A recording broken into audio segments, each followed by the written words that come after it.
Dolly Parton isn't just the queen of country. She's the heartbeat of American soul. The woman whose voice once wrapped our pain in silk and sent it back to us as hope.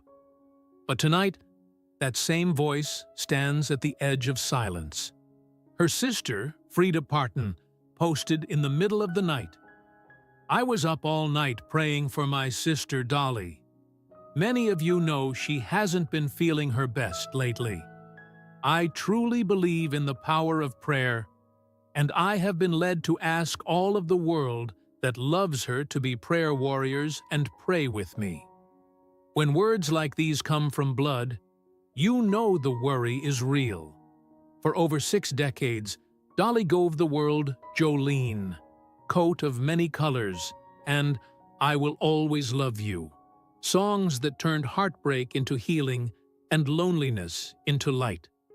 She rose from the cold hills of Tennessee to the thrones of music history, carrying grace where others carried scars.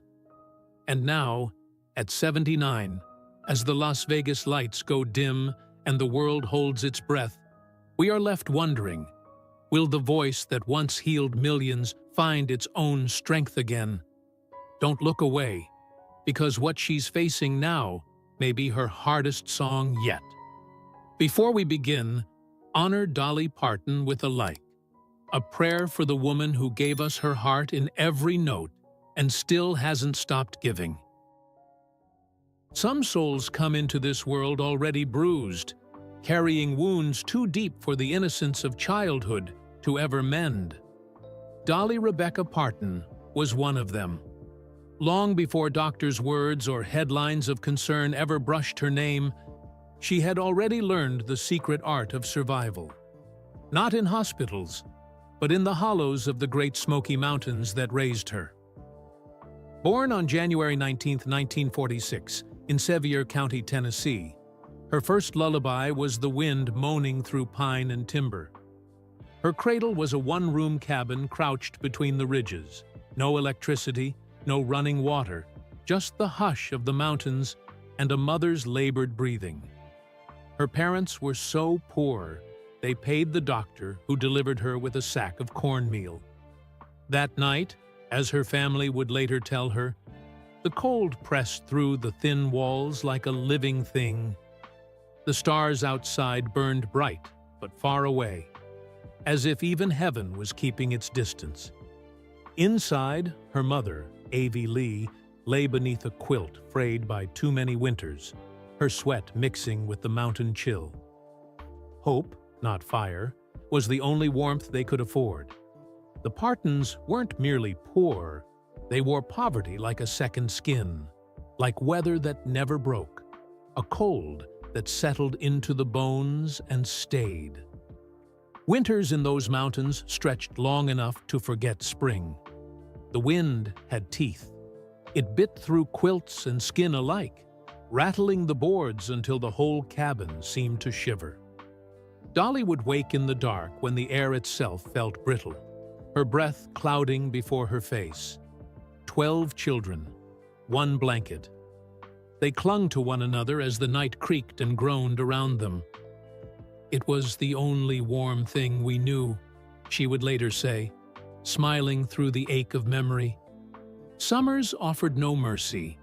Baths in the river where the water stung like glass, bare feet cut on stone, the smell of wet wood and smoke that lingered in their hair.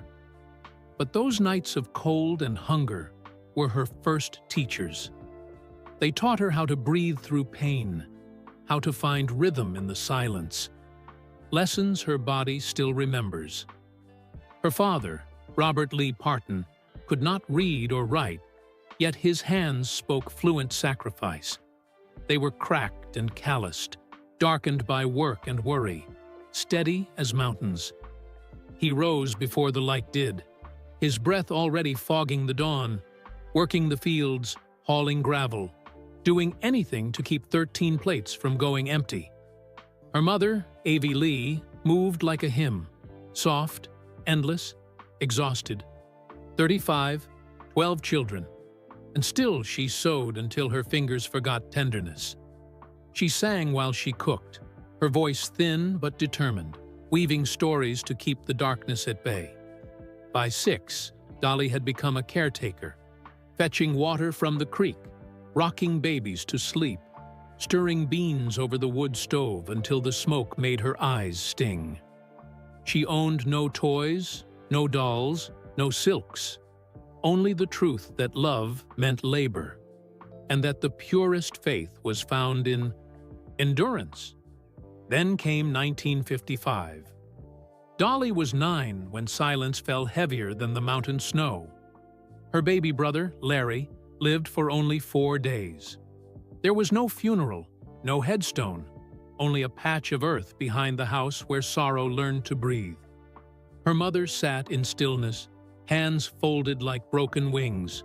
Her father's footsteps grew longer, his shoulders heavier. And the little girl who sang to fill quiet now met a silence that would never answer back. She carried it inside her for life. Later, she would admit that some songs were conversations with the brother she barely met, whispers to a child who had never learned to speak. School brought no refuge.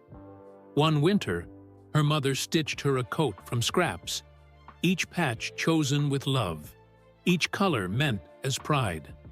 But in class, laughter stung sharper than the wind outside. To the other children, it was rags. To Dolly, it was her mother's heart sewn into cloth.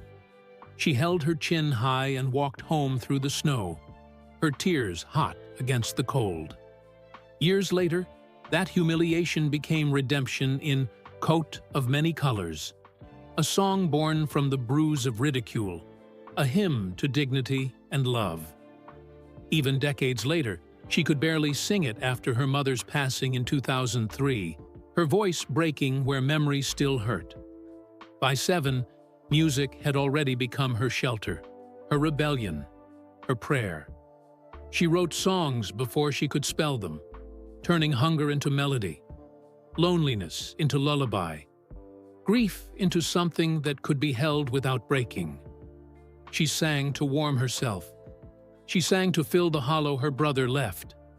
She sang so the darkness would not win. "I didn't write to be famous," she would whisper years later. "I wrote to survive." And every bitter winter, every long walk to school, every scrap of fabric stitched by her mother's hands became part of the instrument she carried inside. A voice that could lift pain out of silence and turn it into grace. Long before the rhinestones, long before the applause, that voice was her only shield. Born in hunger, tempered by cold, sharpened by loss. It was the song of a child who learned that even when the world gives you nothing, you can still make something beautiful out of it. That same child lives within her still, quiet, unyielding, waiting for the next dawn. Because for Dolly Parton, the music was never just melody. It was survival itself. And every time she sings, even now, somewhere deep inside, that little girl from the Smoky Mountains still hums through the dark, defiant, tender, and unbroken. No one could have imagined that the barefoot girl singing into the winds of Tennessee, her voice echoing through the endless folds of the Great Smoky Mountains, would one day stand beneath the world's brightest lights. Back then, her audience was the forest itself, the trees, the creek, and the echo of her own faith. Her songs rose like smoke into the hills, soft but unbreakable. By the time Dolly Parton was 10, that fragile little girl carried a voice so clear it stopped strangers in their tracks. In 1956, she began traveling with her Uncle Bill Owens, chasing radio towers and backroom studios like fireflies in the dark. Their car was old, the gas tank half full, but their dreams were overflowing. The suitcases they carried held more songs than clothes. Sandwiches wrapped in wax paper, notebooks blurred with rain, and a hope so heavy it bent the air around them. They slept on borrowed couches, church pews, and sometimes the back seat of a tired Chevy parked under the Tennessee sky. It was exciting, hungry, and heartbreaking all at once, she would later say, and it was. Nights when the stars looked close enough to touch, and mornings when they woke with frost on the windows and nothing but a melody to keep them warm. A childhood both rich in dreams and poor in everything else. When she graduated from Sevier County High School in the spring of 1964, there was no celebration, no music, no bouquet, just silence and resolve. While others posed for photos, she stood alone on a dirt road at sunrise, a cardboard suitcase in one hand and a bus ticket in the other. $20 in her pocket. A promise whispered to herself, "I'll make it, or I won't come back at all." The Greyhound rolled away from the mountains that had raised her, and she watched them shrink in the rearview mirror until they were only ghosts. Nashville greeted her with a shimmer. Neon lights that looked warm from afar but burned cold up close. Doors closed. Voices mocked her accent. Some called her sweetheart and never called again. At night, in the tiny room she rented by the week, she would stare out the window at the rain-slicked streets, listening to the hum of cars she couldn't afford to ride. The silence in that room pressed harder than the mountain cold. "There were nights," she once said softly, "when I sang just to keep from disappearing." On those nights, she folded her hands and whispered the same prayer her mother had taught her back home. "Keep going, girl. Just keep going." 1965. The miracle came and cut both ways. Monument Records offered her a contract. But miracles, she would learn, come with conditions. They said her voice was too country, too mountain, too much. They wanted her to sound softer, smoother, a girl dipped in sugar instead of smoke. They handed her songs like "Happy, Happy Birthday Baby" and "What Do You Think About Lovin'," and told her to smile wider. Under the harsh lights of the ETVD studio, she sang perfectly, but each note felt like someone else's truth. "I felt like I was wearing someone else's skin," she would later admit.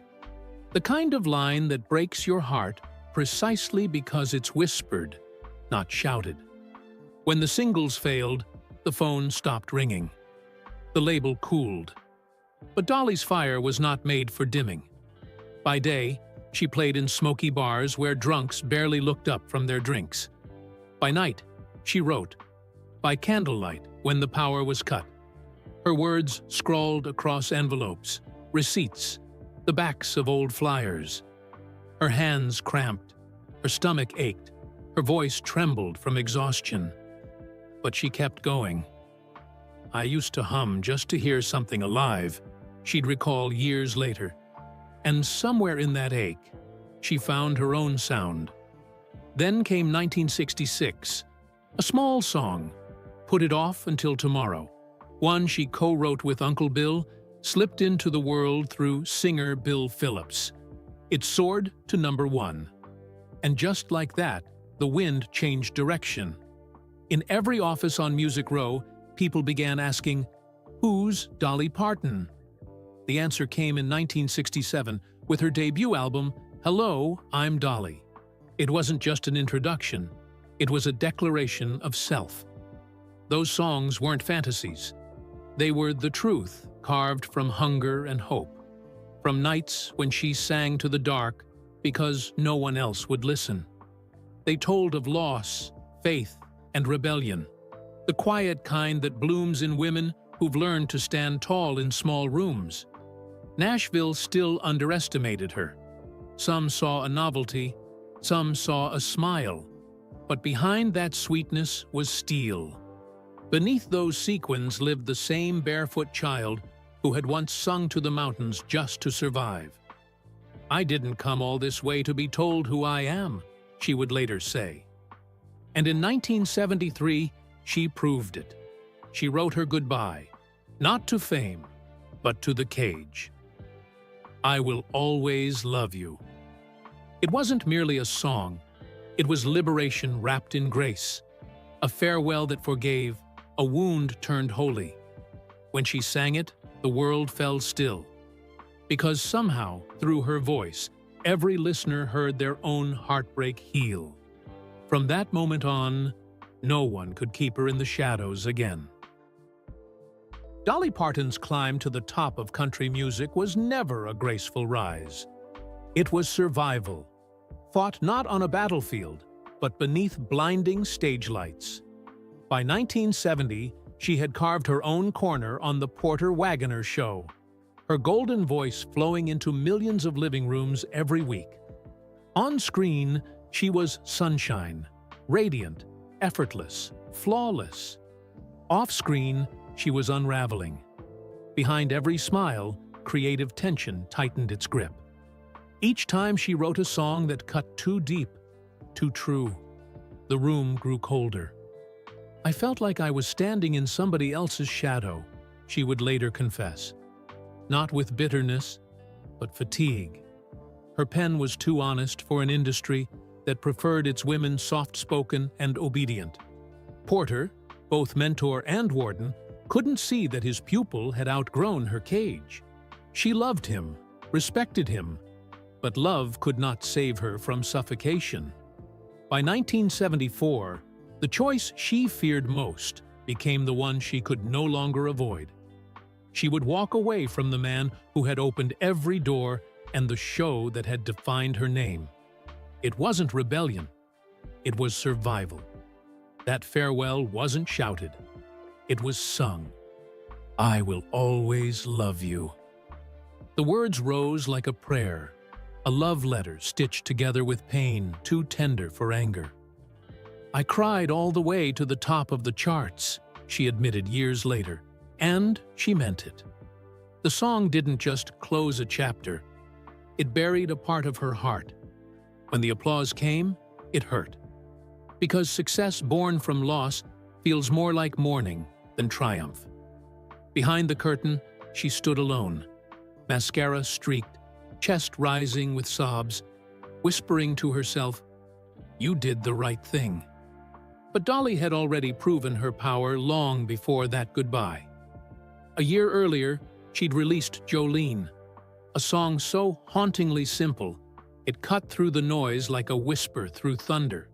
Its plea was raw, human, trembling, a confession turned melody.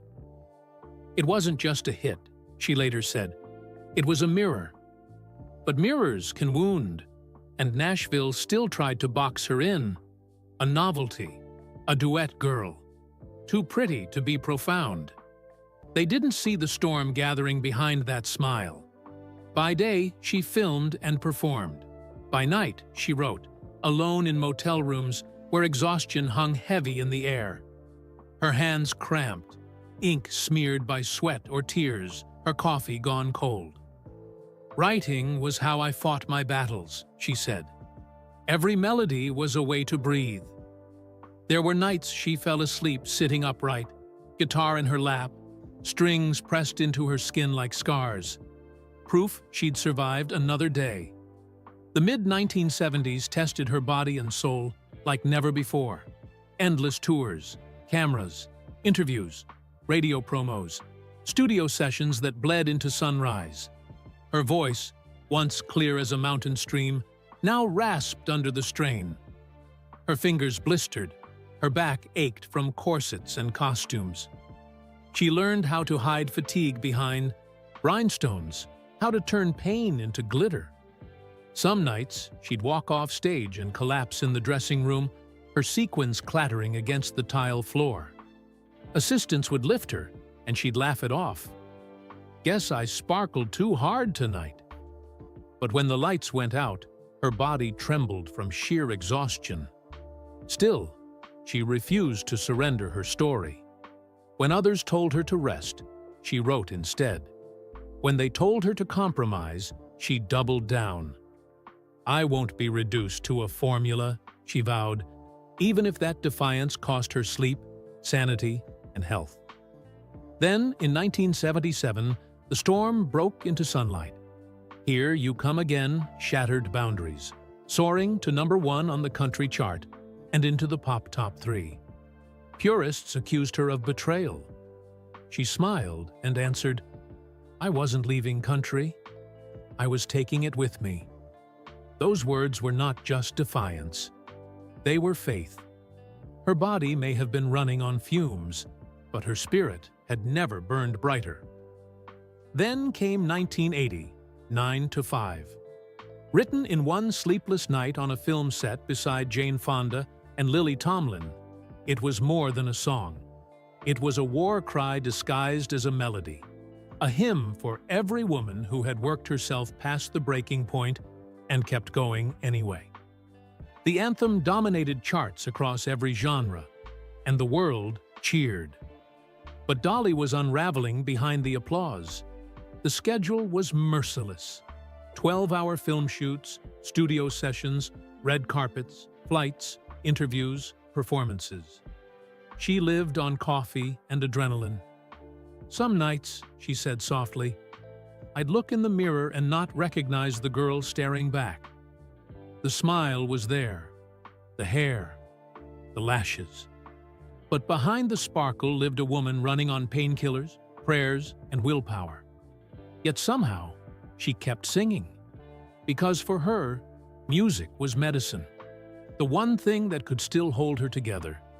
The mid-1980s brought a new storm, the kind that doesn't roar, but lingers. Music was shifting. Trends came and went like summer rain. Dolly didn't chase them. She simply stood her ground. Tennessee Homesick Blues, 1984, and Why'd You Come In Here, Lookin' Like That, 1989, proved she could evolve without erasing herself. "If I tried to chase trends," she said, "I'd just get lost in the crowd." Behind that calm tone was exhaustion, but also acceptance. The wisdom that comes when you've already survived the impossible. By the decade's end, Dolly Parton wasn't just at the summit of her career. She had reshaped the mountain itself. Her voice became one of America's sacred sounds. Her pen, a living archive of heartbreak, endurance, and grace. The road there was paved with sleepless nights, raw fingertips, loneliness, and doubt. She had burned her body for her art, and yet, through it all, her faith remained. Steady as the Smoky Mountains she once sang to. Deep down, she still carried the barefoot child who learned to sing through the cold.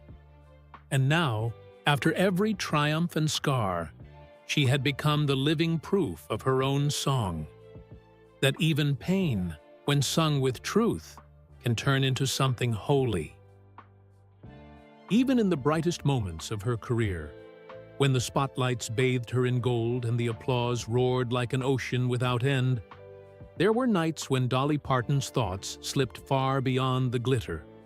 Between the thunder of ovations and the low hum of the tour bus rolling through sleeping towns, silence had a way of finding her. In that silence, memories returned, not as nostalgia, but as ghosts. She would close her eyes and find herself back in Locust Ridge, Tennessee, 1955. Back in that weathered cabin where life and loss shared the same small space. The walls, patched with thin boards and prayer, had once echoed with her mother's lullabies and her father's quiet labor. But when her baby brother Larry came into the world and left it just 4 days later, the music stopped. There was no funeral, no gravestone, only a patch of earth behind the house that seemed to breathe with the family's sorrow. Dolly was 9, too young to understand death, yet old enough to feel the weight of it pressing into her bones. In her home, grief was not spoken. It was endured.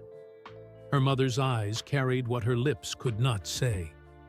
Her father's hands worked longer, harder, as though muscle and sweat might somehow hold back heartbreak. And little Dolly. She listened. She watched.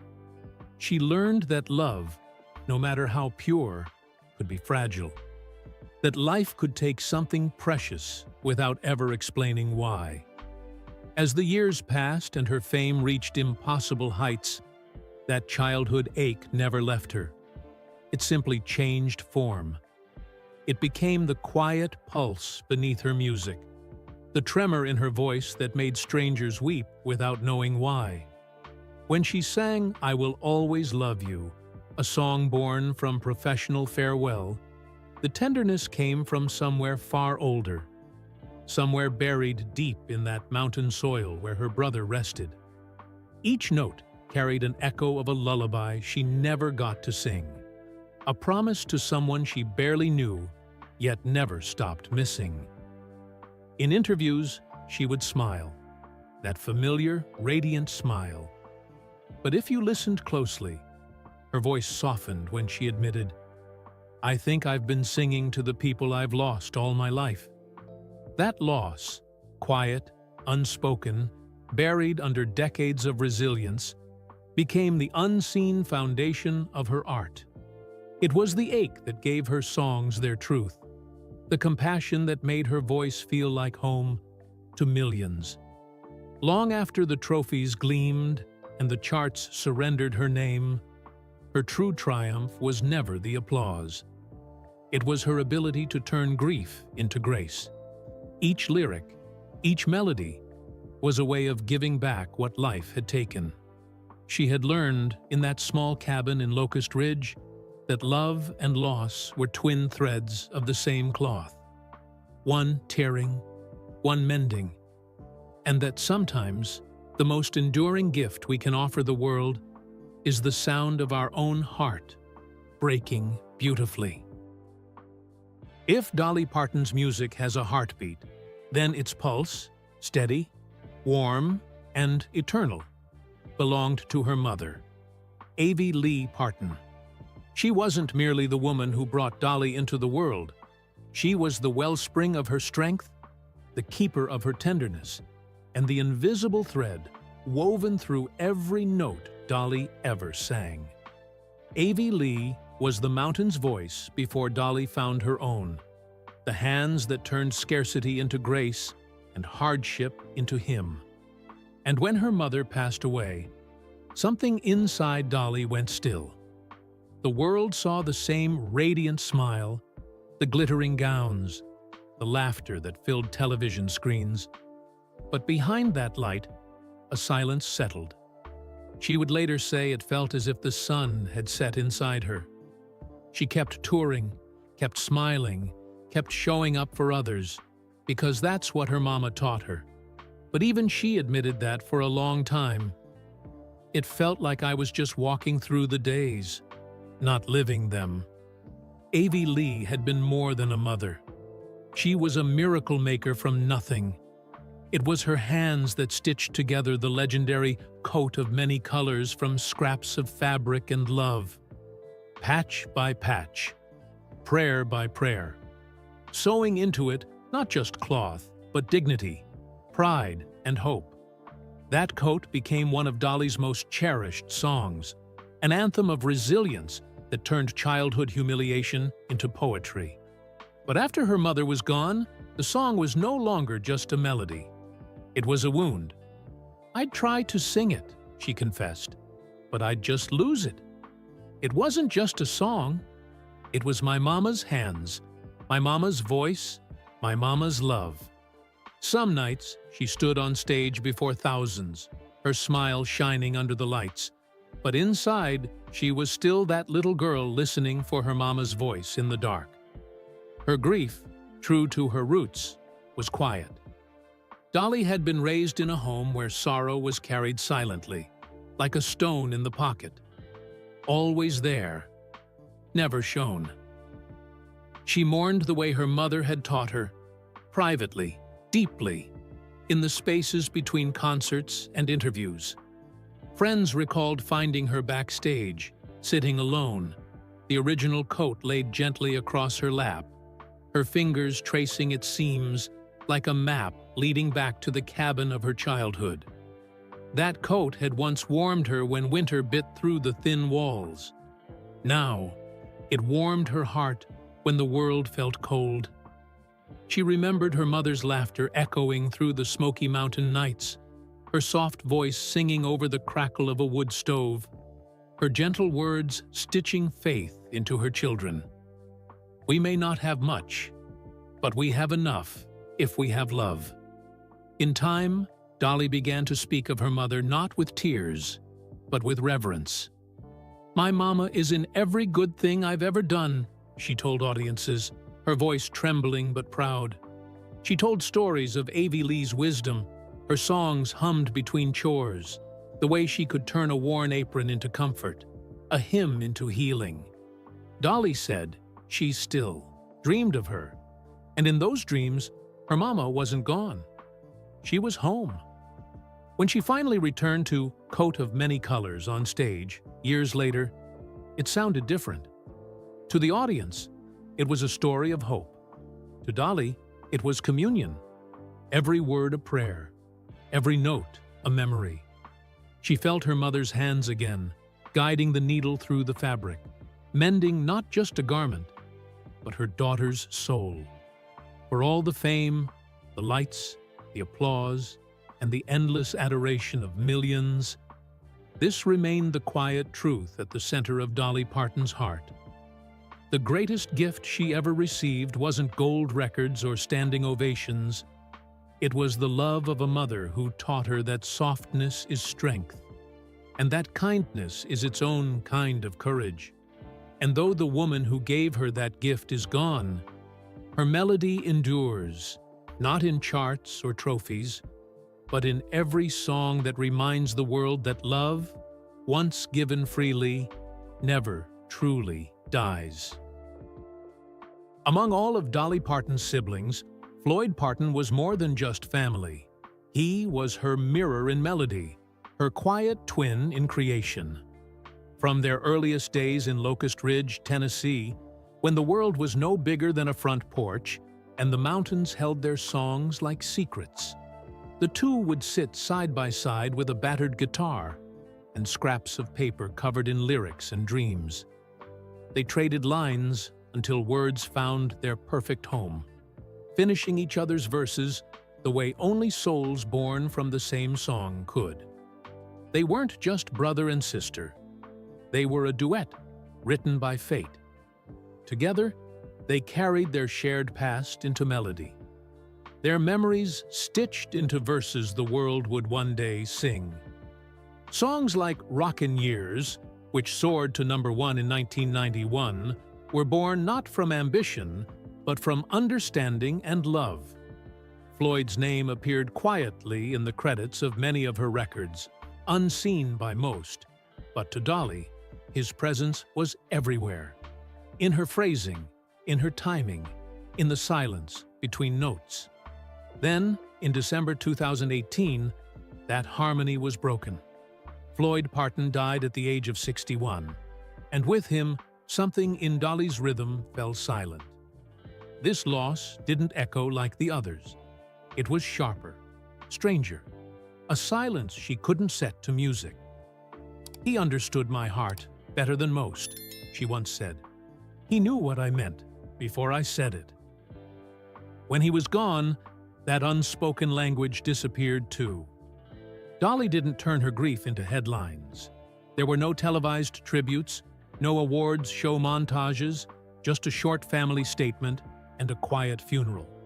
No microphones, no spotlights, where the Partons gathered not as icons, but as children mourning one of their own. In the small chapel nestled in the Tennessee hills, they sang "Rockin' Years" one last time. No harmony rehearsed, no accompaniment, only trembling voices rising in the air, breaking and reforming like the mountains themselves were listening. Those who were there said you could hear the ache in every word, the kind of singing that happens only when hearts are breaking in real time. In the months that followed, friends said a shadow seemed to follow Dolly wherever she went. She kept working, writing, recording, smiling for cameras, but her light felt softer, dimmed by absence. Floyd had been more than a collaborator. He was her bridge back to the barefoot girl who once sang to the hills. Losing him was like losing the map that led her home. For a woman who had always turned pain into poetry, this was a wound too deep for melody. Late at night, she would sit alone with her guitar, fingers hovering over the strings they once played together, unable to finish the verse. The chords now felt incomplete, the harmony missing its answer. Yet even in that silence, something sacred remained. Dolly carried Floyd in every note she sang, not as echo, but as pulse. In those quiet moments on stage, between applause and the next song, her eyes sometimes drift upward as if listening for a voice the crowd can't hear.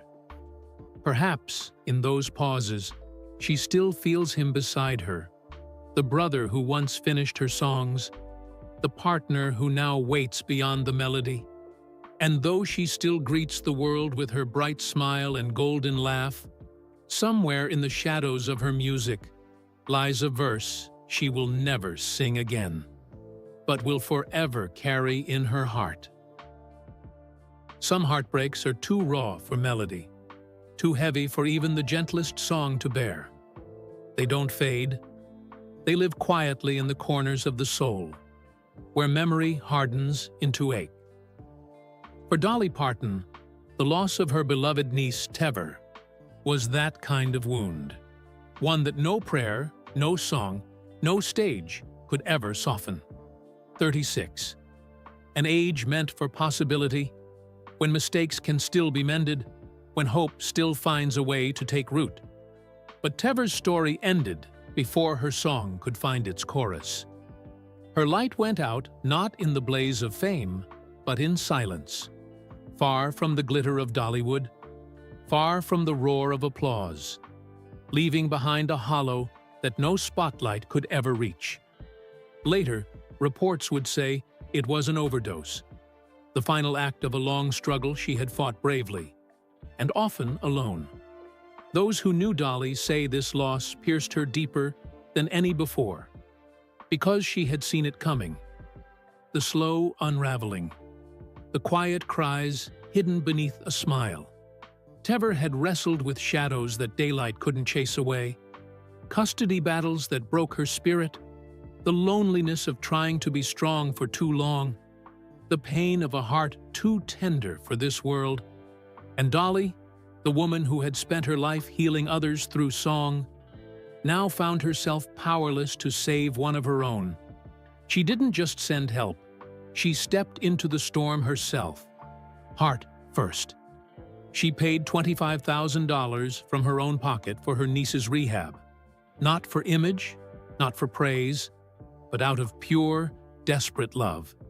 She hoped that this time, maybe, the song would find another verse. "I just wanted her to have another chance," she whispered once, when the grief was still too heavy to hide. But the tide didn't turn. The healing never came. And when the music finally stopped, it was not a dramatic ending. It was quiet, as all real heartbreaks are. When the call came, there were no headlines, no public mourning, just a small, private farewell. A few family members gathered in silence, and a woman who had given joy to the whole world now sitting in stillness, her hands trembling around a folded handkerchief. Those close to her say she barely spoke that day. She just stared ahead, as if waiting for her niece to walk through the chapel door.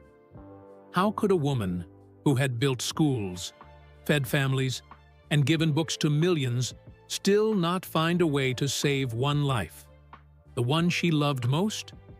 That question followed her for months, through recording sessions and long drives home. Tever's obituary was short. Her life, shorter still.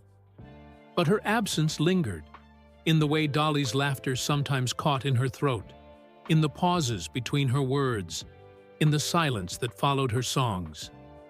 Friends would later say she often fell quiet mid-sentence, her eyes glistening, as if hearing a melody only she could hear, the one that ended before its time. For Dolly, that grief became a truth she still carries. a lesson carved into the softest part of her heart, that even the kindest hands can't always pull someone back from the edge, and even the purest love cannot always rewrite fate. Her fame, her fortune, her faith, none could shield her from the quiet brutality of loss. But through the ache, she found something sacred.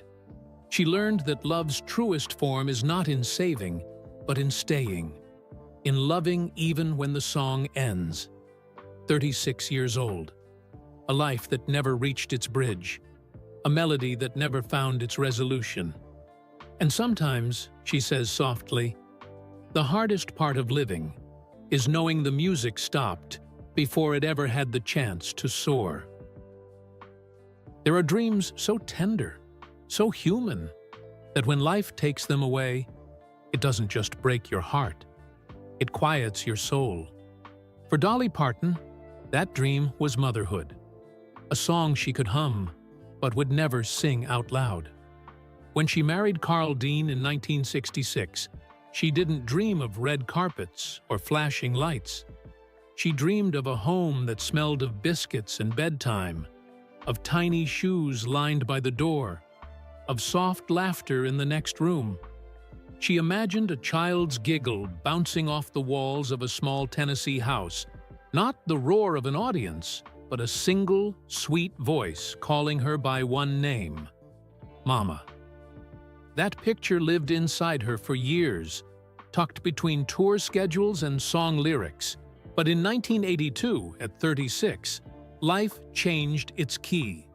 A quiet, devastating battle with endometriosis led to surgery that took from her the chance to ever bear a child. When the doctors left and the lights dimmed, she lay still, hands resting over her stomach, realizing she was saying goodbye not just to the idea of motherhood, but to a future she had been building in her heart since she was a girl. She left the hospital carrying more than scars. She carried a silence no medicine could touch. In that silence, every hallway she walked through seemed to echo with lullabies she would never sing. There were no headlines, no cameras, no public mourning, just the hum of the refrigerator in the kitchen, the ticking of a clock in an empty house. Nights stretched long, filled with the kind of stillness that aches. There were no tiny arms around her neck, no giggles tumbling down the hallway, no sleepy voice calling for her in the dark. Only quiet, the kind that follows you from room to room, heavy as grief, sharp as absence. For a woman who had turned every hardship into music, this was the one song she could not finish. But Dolly was never made to stay broken. She gathered the fragments of that mother's heart and turned them outward. She poured her love into her siblings' children, into every young dreamer who needed a voice to believe in. And by 1995, that unspent love had found a new home, the Imagination Library, a gift of books and hope to children she would never meet. If I couldn't have my own, she said once, I could help raise everyone's. And she meant it.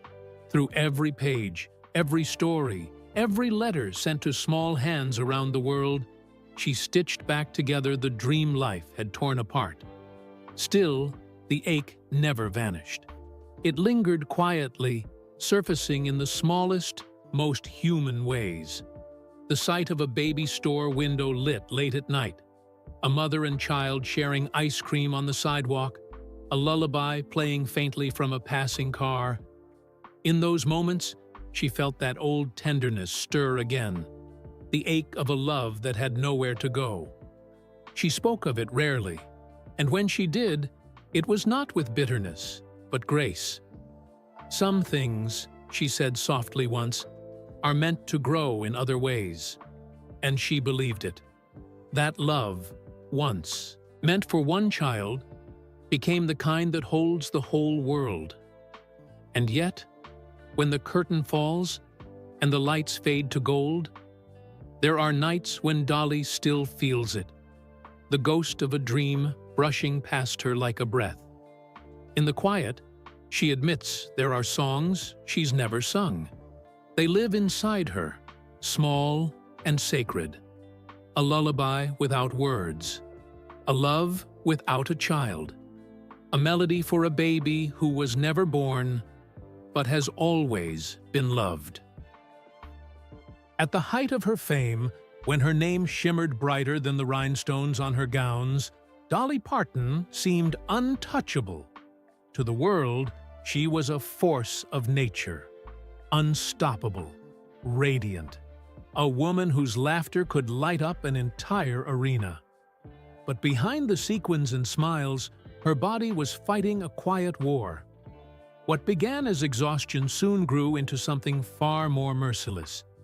Years of endless touring, flashing cameras, and sleepless nights had carved deep into her strength. Every song, every handshake, every dazzling smile came with a cost no one could see. Then came the diagnosis: endometriosis, a cruel reminder that even the brightest stars bleed beneath their glow. It wasn't just an illness, it was betrayal. Her own body, once her greatest instrument, now a battlefield she couldn't escape. Night after night, she stood beneath the stage lights, her voice rising through the pain, her knuckles white around the microphone. Fans saw glitter. They never saw the grimace she hid behind that smile. Backstage, she would steady herself, whispering a vow she'd made since the mountains of her childhood. The show must go on. And it always did. But when the crowds left and the lights went dark, she fell silent. The woman who brought light to millions found herself standing in shadows, asking how much longer she could keep going. Yet the war wasn't only in her body, it was in her heart. She called it an affair of the heart. Not scandal, but a quiet unraveling. Fame's demands, family pressures, and the loneliness of being needed by everyone except herself pressed heavy on her spirit. In 1982, her body finally surrendered. Surgery saved her life, but stole something irreplaceable: her dream of motherhood. She woke to a silence no applause could drown out. The nursery she'd imagined would never be filled. The voice that would have called her mama would never be heard. She smiled for cameras, but behind the flashbulbs was a grief without a grave, and a woman trying to make peace with a future she hadn't chosen. Then came the stillness. The exhaustion turned to emptiness. The joy drained from her music. She stopped writing, stopped performing, and for the first time, stopped believing that the light would return. It wasn't sadness, she said later. It was nothingness, a gray space where joy used to live. Her friends saw the change. The spark was gone from her laughter, her eyes dimmed, her body frail from pain and sleeplessness. She withdrew quietly as the world kept spinning without her. And then came the day that nearly ended everything. Alone in her home, surrounded by the suffocating silence of her thoughts, she felt herself sinking into that gray. And then, a sound. The soft padding of paws. Popeye, her little dog, had found her. He looked up, eyes wide, asking for nothing but her presence. That tiny heartbeat, that simple, wordless love, pulled her back from the edge. She broke down, sobbing, realizing in that moment that she still wanted to stay. She would later say that Popeye saved her life, but in truth, it was her own heart deciding to beat again. The climb back wasn't fast, it wasn't easy, but step by step, she rose. She sought help, turned to faith, and began to write again. Not for charts, not for fame, but for survival. The songs that came out of that darkness carried a light she had never known before. Songs written from the bones of her struggle. The quiet triumph of someone who refused to give up. Looking back, she called that time one of the most humbling of my life. It stripped away the glitter and left her with something purer, the understanding that even legends can fall. But what defines them is how they rise. Now, when Dolly speaks of those years, her voice softens, but her eyes shine. The pain taught her compassion. The silence taught her to listen. The scars taught her that real strength isn't the absence of pain. It's the courage to live through it and sing anyway. She says healing didn't come all at once. It came in whispers, in faith, in songs that reminded her she was still here. And so, she sings on. Not just for fame or legacy, but for everyone who's ever felt broken. Because if her story proves anything, it's this. Even in the darkest night, a single heartbeat or a single song can be enough to bring you back to life. For decades, Carl Dean was the one person Dolly Parton could truly come home to. The one who loved her not as a legend, not as a brand, but simply as his Dolly. To the world, she was an icon. Sequins, spotlights, songs that crossed oceans. But to him, she was the woman in a faded housecoat, humming in the kitchen at dawn, her hair still undone, her laugh echoing down their quiet hallway. He never called her superstar, he called her baby.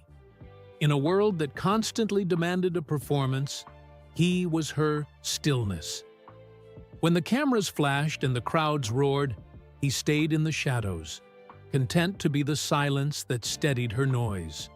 For nearly 60 years, he was her anchor in the storm, her home when the world felt too loud. And then, in 2025, that home fell silent. At 82, Carl slipped away quietly in their Nashville house, the same one where they had shared coffee at sunrise and whispered prayers before sleep. There were no flashing lights, no headlines, no stage to stand on, only the stillness of a room that had lost its heartbeat. That silence cut sharper than grief itself. It wasn't dramatic. It was devastating in its quiet. Friends later said Dolly didn't just lose her husband. She lost the only version of herself that existed before the world took her name and made it golden. In the days that followed, she retreated behind drawn curtains. The phones rang, but she didn't answer. Meals cooled untouched on the table. For a woman who had built her life on lifting others, she suddenly couldn't lift her own smile. Even music, the very thing that had carried her through every other loss, betrayed her.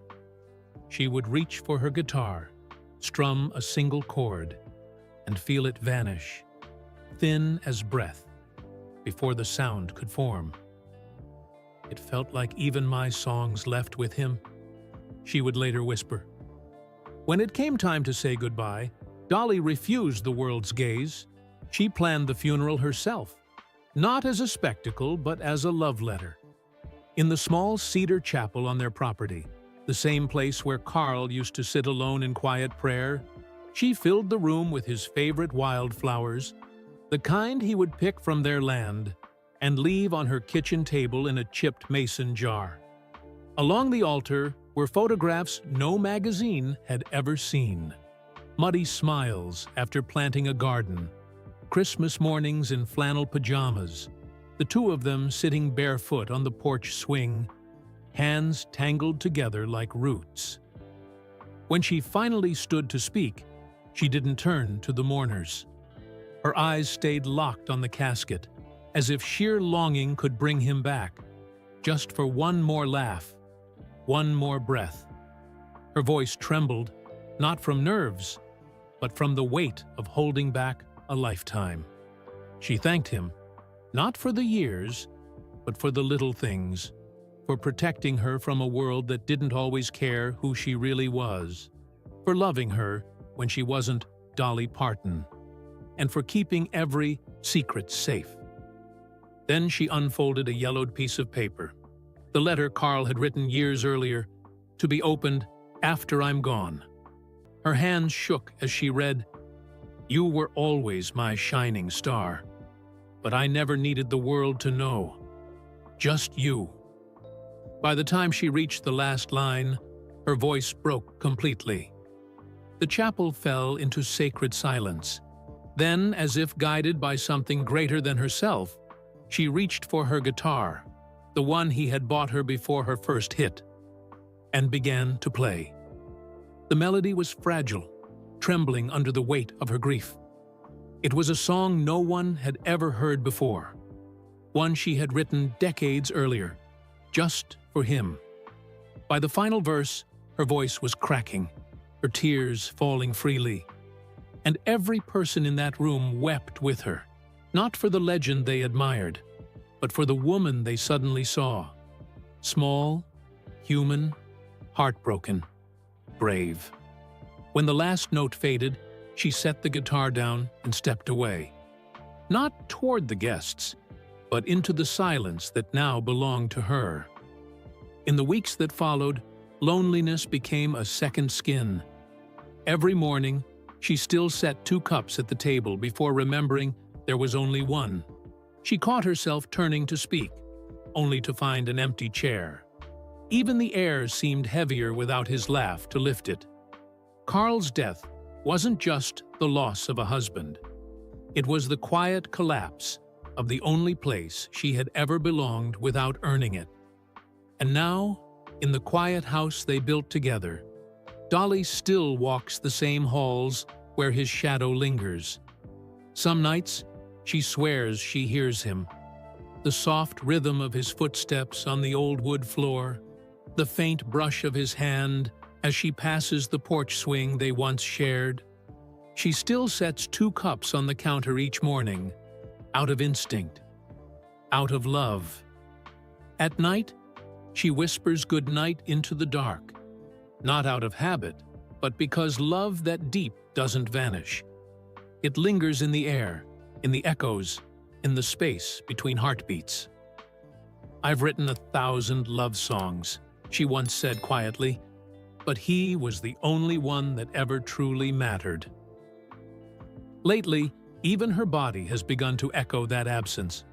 The woman who once stood unshaken under blinding stage lights now moves a little slower, her voice softer, her breaths shallower.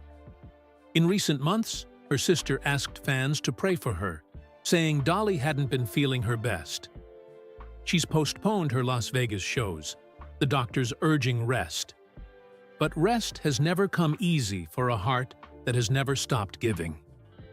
As she recovers in Nashville, far from the crowds that once roared her name, the rooms of her home seem to hum with both love and longing. There are nights when the pain from her treatments mingles with memories of the man she lost, and she looks toward the empty side of the bed, whispering that same prayer she used to share with him, trusting he still listens from somewhere she can't yet see. Now, the woman who gave the world endless songs of hope and devotion lives with one last verse, a silence so tender it sings louder than any melody she ever wrote. But within that silence, her love for him and for life itself still burns steady. She once said she didn't fear death, only leaving unfinished songs behind. And perhaps that's her truest legacy. Even as her body bends beneath time and illness, her spirit still hums, proof that love, once sung with truth, never dies. It simply changes its key. At 79, Dolly Parton stands at the peak of a life so extraordinary it seems nothing could be missing. Her name is carved into the granite of music history, her songs stitched into the fabric of generations. Fortune, fame, admiration, she holds them all. And yet, in the vast, echoing halls of her Brentwood, Tennessee estate, the home she shared with Carl Dean for nearly 60 years, the loudest thing left is silence. It's not the soft kind, but the kind that presses against your chest, until you remember what used to fill it. The mansion remains immaculate. The gardens bloom defiantly. The fountains still hum, and sunlight spills across marble floors as if nothing has changed. But everything has. On the porch, where she and Carl once talked until dawn, one rocking chair sways gently in the breeze while the other stays perfectly still. His boots still wait by the door, polished but untouched. His newspaper sits folded on the armchair that will never warm again. Staff move quietly, family visits with laughter and warmth, but when the cars roll away and the house exhales, the quiet returns. She rises before the sun, not because she must, but because she cannot sleep past the hour when they once shared coffee. In that same kitchen, her hair unpinned, the morning light soft on her face, she brews 2 cups out of habit. One steams gently across from an empty seat. She eats in silence, the clinking of her spoon echoing like a heartbeat she can't quite find. Most mornings, her footsteps lead her down the familiar path to Carl's chapel, a small cedar sanctuary at the edge of their property. The air there smells of wood, candle wax, and prayer. She sits on the first pew, closes her eyes, and hums melodies no one else will ever hear. Songs meant for him alone. Sometimes she laughs softly at her own tune. Sometimes her eyes glisten, but she never cries for long. "He hated to see me sad," she once said, "so I try to make the angels smile instead." In those quiet mornings, she isn't a legend, just a woman whispering her love into the stillness, hoping somehow it still reaches him. She has no children of her own, but her love overflows in every direction. In her goddaughter Miley Cyrus, her nieces and nephews, and in millions of children across the world through her imagination library, which has gifted over 200 million books. She still writes, still tends to Dollywood, still answers letters from fans who tell her that her songs saved their lives. Her catalog, more than 3,000 songs, still earns millions, but she no longer counts by numbers. Carl used to say I was richer in heart than in dollars, she once laughed. And now, more than ever, that feels true. Her health, once steady as her stage presence, now carries the weight of time and the quiet dread of what's ahead. Recently, Dolly herself admitted she is preparing to face a series of medical procedures, saying with the same grace she's always shown, "You just have to keep faith. I've faced storms before." Even so, the sparkle has dimmed just slightly. The cameras that once adored her now reveal traces of fatigue, the faint tremor in her hands, the slower rise of her breath between sentences. The voice that once cut through arenas now softens in tone, tender but tired, like silk beginning to fray at the edges. When she canceled her Las Vegas shows and postponed her long-awaited return to the stage, moving her performances from December 2025 to September 2026, her sister Frida took to social media, asking the world to keep Dolly in their prayers. The post spread like wildfire, rippling through millions of hearts that had grown up with her voice. It wasn't just concern. It was collective love, the kind that only someone like Dolly could inspire. Dolly smiled through it, as she always does, assuring her fans she'd be just fine, even joking that her next procedures weren't the kind she used to get from her plastic surgeon. But behind the humor was truth. Those closest to her knew she'd been slowing down, resting more, working less, conserving her strength for the next sunrise.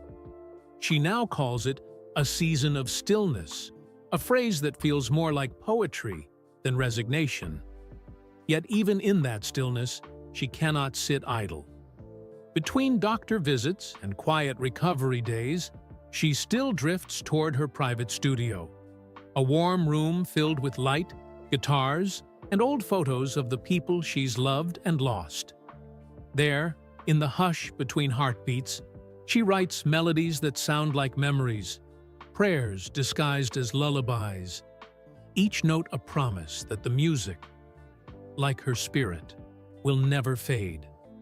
Even as her body slows, her soul keeps time to a rhythm only she can hear. The rhythm of endurance, of faith, of love that refuses to end. There are very few souls whose lives feel larger than the music they create. Dolly Parton is one of them. She is not merely a singer. She is a living testament to what the human spirit can endure and what it can give when it chooses love over bitterness, grace over fame, and faith over fear. From that one-room cabin in the Smoky Mountains to the grandest stages on Earth, her story has never been just about success. It has been about survival. Every lyric she's written carries the fingerprints of pain, perseverance, and prayer. She turned struggle into symphony and heartache into hymn. And now, as she enters one of the most delicate chapters of her journey, her slowing steps, her postponed shows, her sister Frida's midnight plea for prayers, the world holds its breath once again for the woman who taught it how to keep going. It's rare to see someone who has given so much now learning, perhaps for the first time, to rest. Yet even in this stillness, Dolly continues to give. Her words are still gentle, her humor unbroken, her heart as generous as ever. When asked about her upcoming medical procedures, she smiled and said, "Honey, I've been through worse. The Lord's got me." That is the faith that built her. The same faith that can turn pain into purpose and silence into song. For nearly 8 decades, Dolly's voice has been the heartbeat of compassion, a voice that comforts the lonely, lifts the weary, and reminds the world that love can survive anything. She turned poverty into poetry, loss into legacy, and heartbreak into hope. When she sings, it isn't just melody, it's memory. When she smiles, it isn't performance, it's forgiveness. And when she stumbles, it isn't weakness, it's grace in motion. Her story reminds us that beauty isn't in perfection, but in persistence, in the light that keeps shining through the cracks. As she faces this new season, may we hold her in the same light she has always shone upon us. Let us send her not pity, but power, not fear, but faith. Let our prayers rise for her health, her healing, and her peace. For the hands that once played through pain, for the heart that never stopped loving. May the same God who carried her through the mountains now hold her gently through the valley. So tonight, wherever you are, if her songs have ever mended something in you, if Coat of Many Colors made you feel seen, or I Will Always Love You helped you say goodbye, take a moment, whisper her name, say a prayer, leave your love in the comments below. Because legends don't just belong to history, they belong to hearts. And finally, perhaps the truest way to honor Dolly Parton is not simply to celebrate her songs, but to live the way she has always sung, with kindness that asks for nothing in return, love that endures every storm, and courage that keeps shining, even when the lights go dim. For the world may one day quiet, but her song, her spirit, will never fade, because some voices once heard echo forever.